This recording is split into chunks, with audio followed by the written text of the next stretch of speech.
They had to call the ambulance for me. Guys, it was a lot. It was a day. It was a fun day. Yeah, it was. But I literally, I'm not joking, y'all. I literally fell and they called the ambulance. Yeah. Amber came out of nowhere. She was like, "Why the ambulance here?" I was like, "It's okay, I'm fine." I was choking. I didn't even get to enjoy my reception. I was dying. We were looking for Amber. She was gone. I was like, "Where's Amber?" So it's been a year. It was. It's been a year. And if you sit and you think about everything, because I know, we're talking about things that maybe some of y'all are like, "Child, I wish I was going through that." But there are some deeper things. There are things that some of y'all have dealt with this year. And the only thing, someone asked me the other day, "How are you doing?" And I said, "I'm on this side of the ground, honey, so I'm doing well." That's what Daddy says. There is hope on this side of earth. There is hope. Because once you hit under the earth, it's over. Whatever happened has happened, it's over. But you on this side. Yeah. So there is still hope. Yeah. And so I want to let you know there is still hope. And your pity party today. Let's celebrate hope instead of kind of wallowing, because you get deeper into the darkness the longer you stay in the pity party. And for those of you who don't know how to get out the pity party, find someone. Find a friend. Yeah. A good friend. Not someone who's going to pity with you. Find them. Grab them. Put on some music. And dance. Dance. It made me happy. Dance. Put on some music and dance. I literally put on Christmas music. And Jerry comes home and he's Christmas. like, "What are you doing?" Christmas in February. Yeah. That's Amber. I'd be like, "Ooh, Christmas." She's not lying. February, March, April. No. The Christmas tree would be up all year round if we let her. It makes me happy. Guys. It does. Christmas makes her happy. And I love music. I love music. I love to hear music. I love my Christian music. Yes. I love all sorts of music. Christian variety music. I have to be honest. I typically only listen to Christian music, but I listen to a variety of it. Yeah. So at one phase of my life, I was into Christian rap. I was Christian R&B, Christian jazz. Yep. The Truth. All of them. I've heard it. But I love my Christian reggae. Yes. Put that stuff on and liven up yourself. Yeah. Bring joy to the parts of your life that are missing it, that feel dry. My pastor would say something like, "Put some oil on your face, child." Put some oil on your face. Dry. Don't be dry. Don't be dry. Put some oil in your spirit. And get to know God. I think God is always wanting good for us. And despite sometimes it look rough and you want to be like, why? Because I'm an asker of why, and I think I constantly have that conversation. God, why? But at the end of the day, I'm realizing that life has to happen. Yeah. And the rain falls on the just and the unjust. That means life is going to happen to all of us. But we have to literally find a way to maintain our joy in the midst of it and maintain our strength, because at the end of the day, I had said this before, there were points in my life that I wanted something so bad, and I couldn't figure out how I was going to get there. And then I got there. Yeah. And then sometimes I look back and I'm like, when did that even happen? Perfect example, when my son was born, he was beautiful. He was just beautiful from birth. But we were doing like breastfeeding at first, and then I woke up one day and I had no breast milk. Zero breast milk. So then I had to give him formula. And the minute I started formula with him, he just had reflux. And I mean, like, not just throwing up. I would put him to sleep and I would hear, oh Jesus. It was coming through his nose. And I was just so stressed out about it. Like, I was so fearful that he was going to die in his sleep. Like, he was going to strangle. And sometimes I'd feed him and it would just be coming and he would, and I'm like, oh, Lord. And it was like that for a few months, like straight. And it stressed me so bad. And all sorts of prayers went up for him because it just bothered me. I just thought he was my first and I had miscarried before that. And I just thought, oh my God, I'm going to lose my son. But I remember at some point, it stopped. And I don't know when it stopped. Honestly, so you didn't it even just stop stopped. to think. Yeah, I didn't even think about it. It just Mhm. stopped. But I remember one day I was driving in the Mhm. car, and the thought hit me: you forgot to say thank you. And I was like, about what? What? Like, yeah. And then that was it. Yeah. And I was like, oh my goodness. Mhm. It had happened by itself. Yeah, that's true. And it happened so quickly. The transition happened that I didn't give thought to it. Yeah. And it was way after it stopped. And I was like, oh my God, I did it.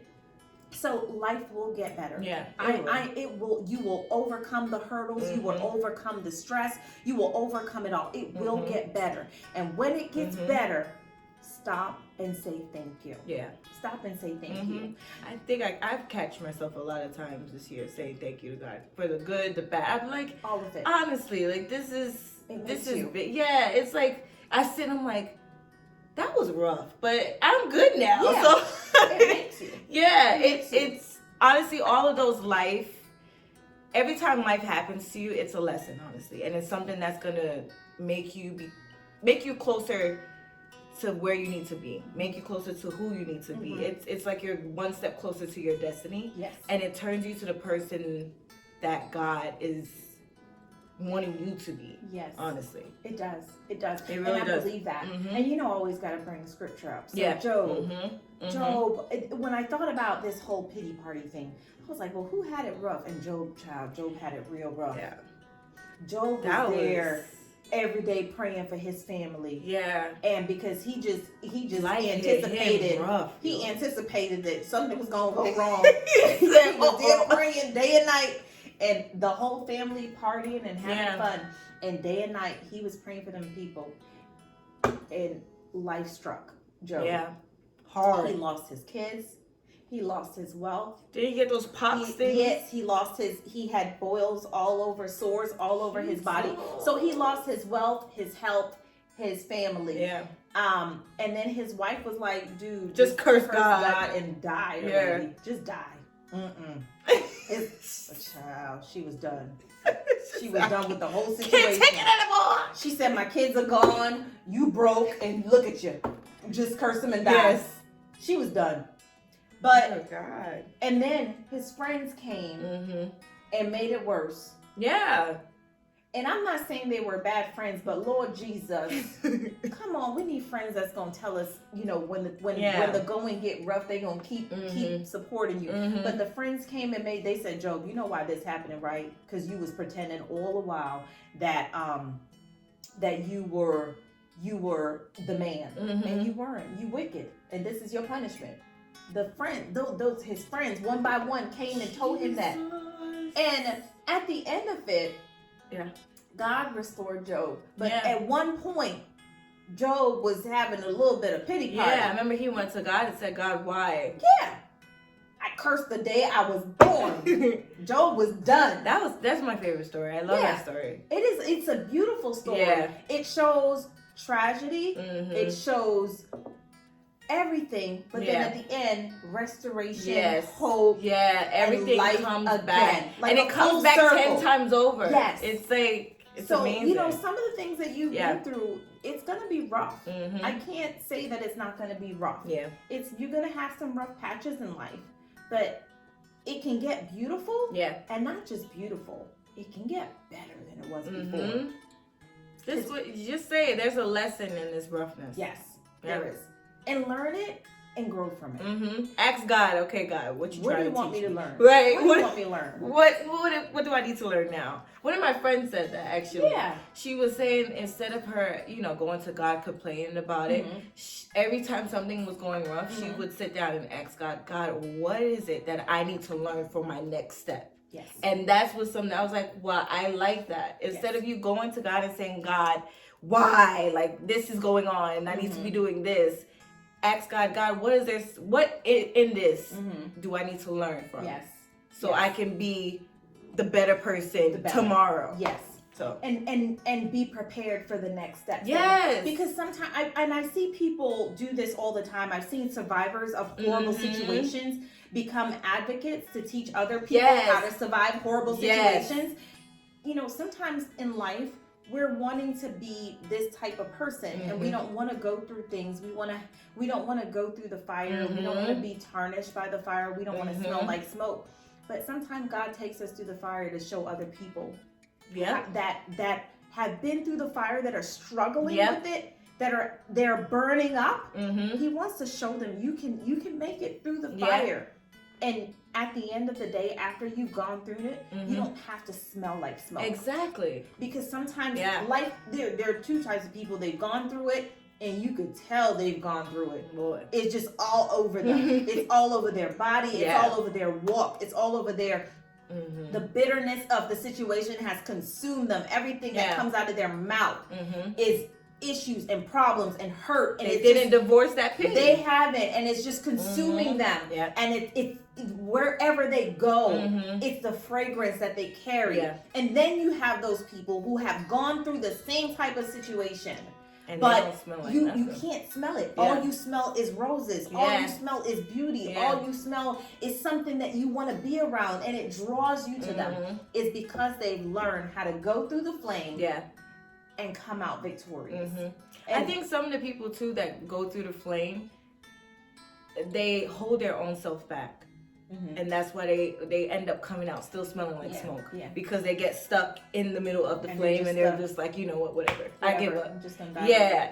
And then they're like, oh, I'm cursed. They're like, Joe, like, I'm cursed. Let me just die right. So they give up, but they don't know that if you keep on going, sometimes God, they said things happen a lot to you when you're real close to your breakthrough. So when you feel like, okay, I just can't do this anymore, just try it one more day. One more day, and then you will see that you will come out, and that smoke will leave you behind, and then you're like, whoa, you glowing different. You looking different. Hair, eyebrows is intact. Everything is intact. You got a little weight on you. Come on. You know, and it's good. It's meant to be. Man. It's a beautiful thing when you see someone that has gone through so much, and they still smile, and they just look beautiful. Like God is just glowing on them. It's a beautiful thing. It's like you don't even want to look away. You want to hear their story because there's something that they can teach you. There's a wisdom that they've gained. And I think that's what we're striving for with this situation, with our healing journey. And it is still a journey. It's not going to be, every day we're going to be walking around. There's going to be days when you're just like, okay, God, let's have this conversation. Let's talk this out. Let's see what I can do next. And we're always talking about, coping and finding good ways to express what's inside. It's important. It's always going to be important. The way you're feeling is very important. It is valid. But I want you to take what you're feeling, think about it in a positive light. Spin that thing. Spin it. Put a spin on it. Whatever it is. Think about it what can you gain from this situation? What can you learn? How can you make it out of this? And if you can't answer those questions, take them to God. If you don't know how to take them to God, find someone. I'm going to be putting up some links. Eagles Christian Ministries is my home church. It is where I have gone to, and I have found answers. I can honestly say I have found love. I have found support in the hardest times of my life. And when I mean the hardest times of my life, I mean when I miscarried. Those are the hardest times of my life. And those are the times that even times if I sit down and I think about it long enough, I'll be tearing up. I'll be wondering what my baby looked like. I'll be wondering all sorts of things. No. So yes, I still do. I still they said it never goes away. So I mean, I think it's normal. I don't know if anyone else has dealt with it and it has gone away. But I wonder, he would have been this age. I wonder if he would have looked like Joe. All of those things come to me. But honestly, I want to say I transitioned out of that sadness that I felt because of the support. that I found around me at that time. So I want you to reach out to somebody. If you feel like you're in a bad place and you can't find your way out, definitely, we'll put up the link for suicide prevention. Because I know people are having it hard, and we're here and we're sitting, and I know we're having a kind of, just lighthearted conversation about things. But we totally understand that there are some deeper things that y'all may be dealing with. And so we're going to put up the resources. If you need prayer, if you need support, if you need love, and I'm not talking about, if you need a boyfriend or girlfriend, that's something you're going to have to call somebody else for that. Between you and God. We don't have that kind of hotline here. But I want to thank you so much for joining me. Write a comment. Let me know what you want to hear.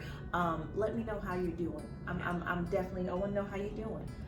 Because it's not always going to be roses, but it can always end up roses. It can always turn out good, honey. So thank you again. Remember, here we laugh. Here we may cry. Here I think we're gonna dance. We're gonna dance. Amber gonna dance better than me because she had a little salsa in her. She had a little salsa in her, honey. But at the end of the day, we are healing together. Bye bye, lovelies. Bye.